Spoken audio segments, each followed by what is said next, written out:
নমস্কার। আজকে যে আপডেটটা সকাল সকাল পেলাম এবং সেই আপডেটটা দেখে কিন্তু আমি পুরো শকড হয়ে গেছি। কি বলবো, দেবদা জিদ্দার জন্য কি নিজের জায়গা ছেড়ে দিল?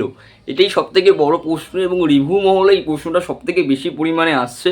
এবং আজকে জানো আমার একটা পডকাস্ট আসছে অনুপম রয়ের সাথে, এবং সেটা নিয়ে আজকে ব্যস্ত ছিলাম সকালবেলা। কিন্তু এই আপডেটটা দেখার পর আমি জাস্ট জাস্ট পুরো চমকে গেছি, যেটা কি, কেউ বলে ডাকাত, কেউ বলে বিপ্লবী। আসছে 14 তারিখে, তাহলে বাইক অ্যাম্বুলেন্স দাদা, যেহেতু সেম প্রোডাকশন নন্দী মুভিস, তো সেইটা তারা মানে পোস্টপন্ড হওয়া অবশ্যম্ভাবী। কারণ একই প্রোডাকশানের দুটো সিনেমা কি আসবে? তাহলে সেটা জানি না আসবে কি আসবে না, কারণ এটা আজ পর্যন্ত আমি দেখিনি যে একই প্রোডাকশানের দুটো মুভি একই দিনে রিলিজ করছে।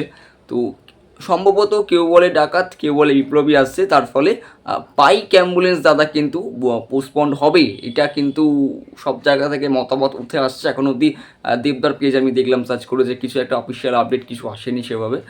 তবে পোস্টপন্ড কিন্তু হবেই বস, কারণ যদি না হয় তাহলে সেটা একটা হিস্টোরিক্যাল ব্যাপার থেকে যাচ্ছে যে জিদ্দার জন্য দেবদা যদিও কিছু একটা ক্লাশ হয়ে যাচ্ছে, কিন্তু সম্ভবত পোস্টপন্ড হচ্ছে। এবং দেবদাকে কিন্তু এখানে ট্রিবিউট দেওয়ারই কথা, কারণ দেবদা জিদ্দার জন্য কিন্তু জায়গাটা ছেড়ে দিল। কারণ একটা ইন্ডিপেন্ডেন্ট ডের স্পেশাল মুভি, একটা স্বাধীনতা সংগ্রামের মুভি, এই রিলিজিং ডেটটা কিন্তু 15ই আগস্টই বেস্ট ছিল এবং সেখানেই রিলিজ করছে।